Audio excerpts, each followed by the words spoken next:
The Wonderful Wizard of Oz, Chapter 5, The Rescue of the Tin Woodman. When Dorothy awoke, the sun was shining through the trees, and Toto had long been out chasing birds around him and squirrels. She sat up and looked around her. Scarecrow still standing patiently in his corner, waiting for her. "We must go search for water," she said to him. "Why do you want water?" he asked. "To wash my face clean after the dust of the road, and to drink so the dry bread will not stick in my throat." "It must be inconvenient to be made of flesh," said the Scarecrow thoughtfully, "for you must sleep, and eat, and drink. However, you have brains, and it's worth a lot of bother to be able to think properly." They left the cottage and walked through the trees until they found a little spring of clear water, where Dorothy drank and bathed and ate her breakfast. She saw that there was not much bread left in the basket, and the girl was thankful the Scarecrow did not have to eat anything, for there was scarcely enough for herself and Toto for the day. When she had finished her meal and was about to go back to the road of yellow brick, she was startled to hear a deep groan nearby. "What was that?" she asked timidly. "I cannot imagine," replied the Scarecrow, "but we can go and see." Just then another groan reached their ears, and the sound seemed to come from behind them. They turned and walked through the forest a few steps, when Dorothy discovered something shining in a ray of sunshine that fell between the trees. She ran to the place and then stopped short, with a little cry of surprise. One of the big trees had been partially chopped through, and standing beside it, with an uplifted axe in his hands, was a man made entirely of tin. His head and arms and legs were jointed upon his body, but he stood perfectly motionless, as if he could not stir at all. Dorothy looked at him in amazement, and so did the Scarecrow, while Toto barked sharply and made a snap at the tin legs, which hurt his teeth. "Did you groan?" asked Dorothy. "Yes," answered the Tin Man, "I did. I've been groaning for more than a year, and no one has ever heard me before or come to help me." "What can I do for you?" she inquired softly, for she was moved by the sad voice in which the man spoke. "Get an oil can and oil my joints," he answered. "They are rusted so badly that I cannot move them. If I am well oiled, I shall soon be all right again. You will find an oil can on the shelf in my cottage." Dorothy at once ran back to the cottage and found the oil can, and then she returned and asked anxiously, "Where are your joints?" "Oil my neck first," replied the Tin Woodman. So she oiled it, and as it was quite badly rusted, the Scarecrow took hold of the tin head and moved it gently from side to side till it worked freely, and then the man could turn it himself. "Now oil the joints in my arms," he said, and Dorothy oiled them, and the Scarecrow bent them carefully until they were quite free from rust and good as new. The Tin Woodman gave a sigh of satisfaction and lowered his axe, which he leaned against the tree. "This is a great comfort," he said. "I have been holding that axe in the air ever since I rusted, and I'm glad to be able to put it down at last. Now, if you will oil the joints of my legs, I shall be all right once more." So they oiled his legs until he could move them freely, and he thanked them again and again for his release, for he seemed to be a very polite creature and very grateful. "I might have stood there always if you had not come along," he said, "so you have certainly saved my life. How did you happen to be here?"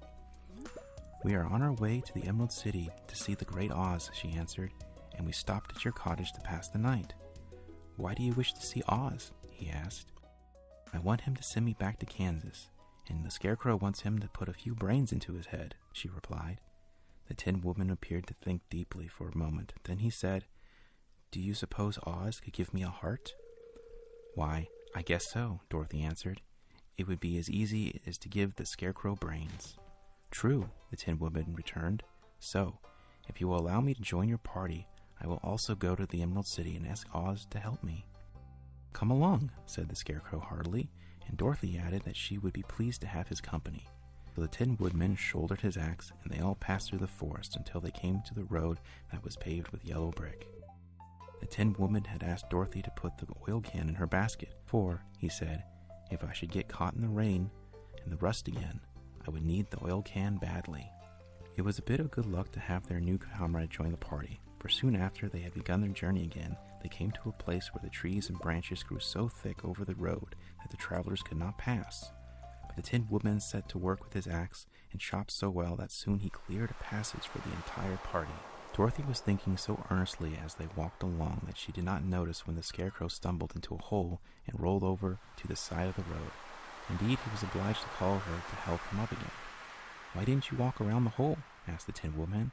"I don't know enough," replied the Scarecrow. "My head is stuffed with straw, you know, and that is why I'm going to Oz to ask him for some brains." "Oh, I see," said the Tin Woodman. "But after all, brains are not the best things in the world. Have you any?" inquired the Scarecrow. "No, my head is quite empty," answered the woman. "But once I had brains, and a heart also, so having tried them both, I should much rather have a heart." "And why is that?" asked the Scarecrow. "I will tell you my story, and then you will know." So, while they were walking through the forest, the Tin Woman told the following story. "I was born the son of a woodman who chopped down trees in the forest and sold the wood for a living. When I grew up, I too became a wood chopper, and after my father died, I took care of my old mother as long as she lived. Then I made up my mind, and instead of living alone, I would marry, so that I might not become lonely. There was one of the Munchkin girls who was so beautiful that I soon grew to love her with all my heart. She, on her part, promised to marry me as soon as I could earn enough money to build a better house for her. So I set to work harder than ever. But the girl lived with an old woman who did not want her to marry anyone, for she was so lazy, and she wished the girl to remain with her and do the cooking, the housework, and everything else. So the old woman went to the Wicked Witch of the East and promised her 2 sheep and a cow if she would prevent the marriage. Thereupon, the Wicked Witch enchanted my axe, and when I was chopping away at my best one day, for I was anxious to get the new house and my wife as soon as possible, the axe slipped all at once and cut off my left leg. This at first seemed a great misfortune, for I knew a one-legged man could not do very well as a wood chopper. So I went to a tinsmith and had him make me a new leg out of tin. The leg worked out very well once I was used to it, but my action angered the Wicked Witch of the East, for she had promised the old woman I should not marry the pretty Munchkin girl. When I began chopping again, my axe slipped and cut off my right leg. Again, I went to the tinsmith, and again he made me a leg out of tin. After this, the enchanted axe cut off my arms, one after the other, but, nothing daunted, I had them replaced with tin ones. The Wicked Witch then made the axe slip and cut off my head, and at first I thought that was the end of me. But the tinsmith happened to come along, and he made me a new head out of tin. I thought I had beaten the Wicked Witch then, and worked harder than ever. But I little knew how cruel my enemy could be. She thought of a new way to kill my love for the beautiful Munchkin maiden, and made my axe slip again, so that it cut right through my body, splitting me into 2 halves.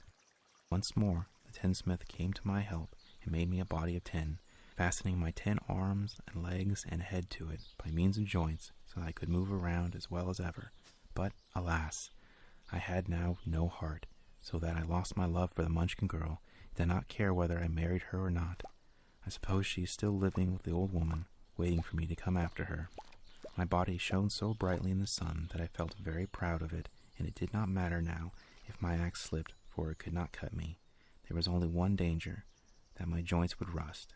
But if I kept an oil can in my cottage, and took care to oil myself whenever I needed it. However, there came a day when I forgot to do this, and, being caught in a rainstorm, before I thought of the danger, my joints had rusted, and I was left to stand in the woods until you came by to help me. It was a terrible thing to undergo, but during the year I stood there, and I had time to think that the greatest loss I had known was the loss of my heart. While I was in love, I was the happiest man on earth, but no one can love who has not a heart, and so I am resolved to ask Oz to give me one. If he does, I will go back to the Munchkin maiden and marry her." Both Dorothy and the Scarecrow had been greatly interested in the story of the Tin Woodman, and now they knew why he was so anxious to get a new heart. "All the same," said the Scarecrow, "I shall ask for brains instead of a heart, for a fool will not know what to do with a heart if he had one." "I shall take the heart," returned the Tin Woodman, "for brains do not make one happy, and happiness is the best thing in the world."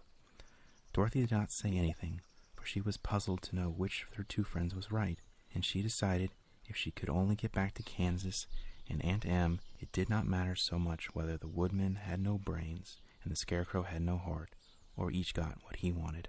What worried her most was that the bread was nearly gone, and another meal for herself and Toto would empty the basket. To be sure, neither the Woodman nor the Scarecrow ever ate anything, but she was not made of tin nor straw, and could not live unless she was fed.